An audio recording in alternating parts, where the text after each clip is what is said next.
Hey everyone, Scott here to discuss The Place Beyond the Pines, starring Ryan Gosling, Eva Mendes, Bradley Cooper, Dane DeHaan, Mahershala Ali, Ben Mendelsohn, Rose Byrne, Reese Greenwood, and Ray Liotta, may he rest in peace, directed by Derek Cianfrance. Now, I do remember seeing this in theaters, but will it be as good as I remember? Let's get into it and find out. A stuntman named Luke, played by Ryan Gosling, performs his stunt at a circus with three motorcycles in a small space in a circle, which looks dangerous as we open the movie with his point of view. And the thing I didn't like was the shaky cam, and that was going on for half the movie. And does director Derek Cianfrance, excuse me, shoot this movie with an intention of being Paul Greengrass as far as the shaky cam is concerned? Because it was driving me crazy for half the movie while Luke is encountered by Romina, played by Eva Mendes, as he gives her a ride home and he asks her out while she has a boyfriend. And the character of Luke seems kind of pushy as far as wanting to date her goes, as he stops by the house of Romina's mother, as she has a baby boy named Jason that belongs to Luke, as he goes to the diner and talks about the baby boy and his future. And this is good acting, but many part of the reasons why I'm not a Ryan Gosling fan is I brought up with the nice guys, as he seems too arrogant. Luke decides to quit his job and visits Romina, as well as meeting the man who is helping take care of Romina and baby Jason, named Coffee, played by Mahershala Ali, while taking Jason to church as he gets baptized, while Luke watches and prays with the people for the baptism, as Luke rides a motorcycle and sees another man named Robin, played by Ben Mendelsohn, as he takes Luke to his place for a job. And do I like the characters? Yes and no. As the yes is the way the actors play the characters, and no is they seem kind of like assholes. And I don't like watching a movie about assholes in general. Robin gives Luke the idea of robbing banks, and when the camera sits still, the shots look pretty good. As Luke visits Romina at the diner where she works at, and says he wants to take care of her and his son, and brings along her mother and Coffee, while Luke and Robin plan the robbery to become rich men, and they begin their heist by painting their motorcycles black and stop by the bank to pull off the robbery, and gets away with it by running to the truck. And I like how committed Luke is at taking care of his child, but the character comes off like an asshole to me, and that's not a great looking movie for Ryan Gosling. I mean, yeah, anyways, it's not a great move by him, nor this movie, I'll say it best. Luke sleeps with Romina as he wants to give baby Jason some ice cream, as they go out for ice cream and get their baby photo taken by a woman working for the ice cream shop. As this is a happy scene until next scene, Luke robs a bank and he buys a crib and toys for baby Jason behind Romina and Coffee's back. As they get back to the Coffee's house, as Coffee is raising his voice to Luke while he's building the crib and is making the baby cry. And Luke knocks Coffee the fuck out, and they call an ambulance for him, while Luke holds the baby boy and gets arrested by the cops and sent to jail, and gets sued. And how fucked up is the mother and stepfather for pressing charges against him? Well, it's normal, as Robin bails his ass out of jail and he prepares to pay for the damages, while Robin doesn't want a criminal working for him. And Luke leaves him and gives Romina the money, as she doesn't want it, but he can give it to baby Jason, and she drives away while saying he'll never see Jason again. Like ever, I'll say, first off. And first off, she sues him for beating up on his stepfather, and now she's talking about his fucking money. And I don't like the character Eva Mendes is playing by the end of the movie, because she comes off like a fucking hypocrite. What else do you want me to tell you? Luke puts a gun in Robin's mouth because he owes them a new motorcycle, as he robs another goddamn bank and gets the cops including Avery Cross, played by Bradley Cooper, who seems like a responsible as a police officer, but as a father, I'll get to later in the movie, and he doesn't look good as a father. But for now, he follows Luke to a house, and the shaky cam in this scene, I swear to God, driving me fucking nuts. As Avery tries to back off from Luke, who has a mother and a son hostage, and eventually he tells them to get out of the house.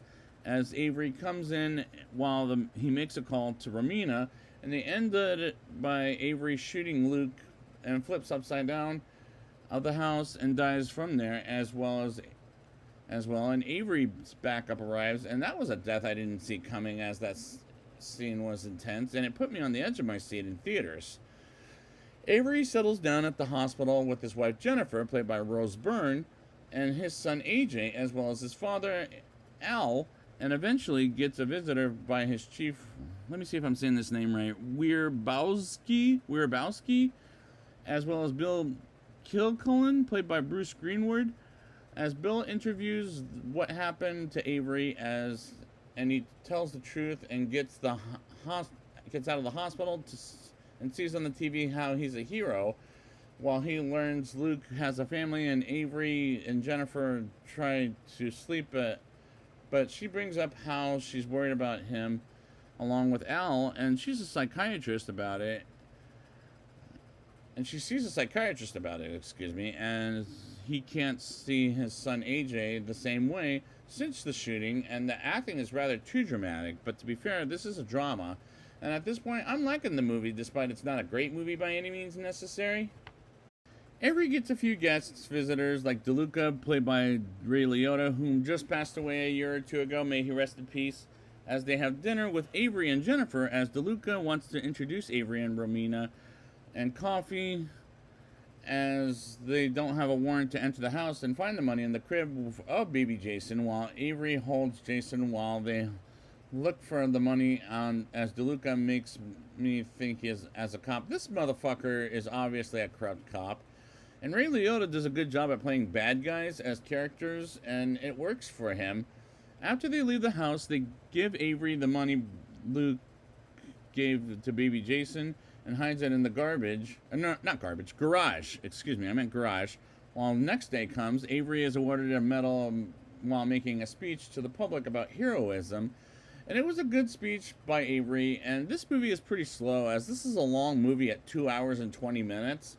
And I felt a couple of scenes should have been in the editing room floor while Avery visits the chief in his office, as Avery doesn't want to go out in the streets for the police working and stays in the police evidence section, as he learns DeLuca is a dirty cop, as he wants to put a hooker on drugs of some kind. And back at the police station, he sees a photograph of Luke and Romina with their little boy, as he visits Romina to give her some money.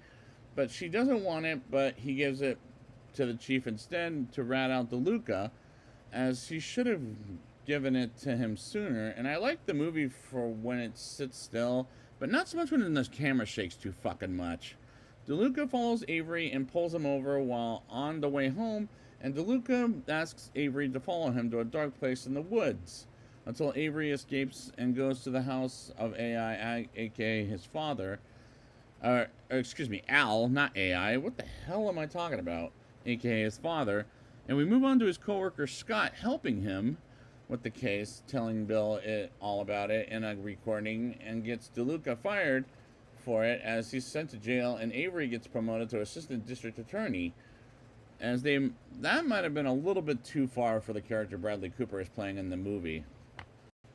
15 years later, we get to Al's funeral while Avery and Jennifer are divorced, and AJ has long hair and wants to live with Avery, which is what she tells him after the funeral service.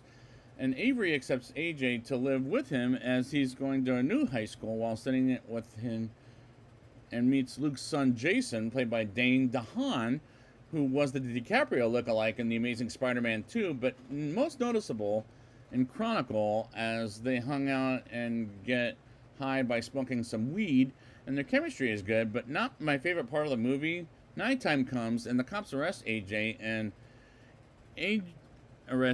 Jason and bring them into the police station, as Avery is told he's hanging out with Jason, aka the kid whose father he killed earlier in the film.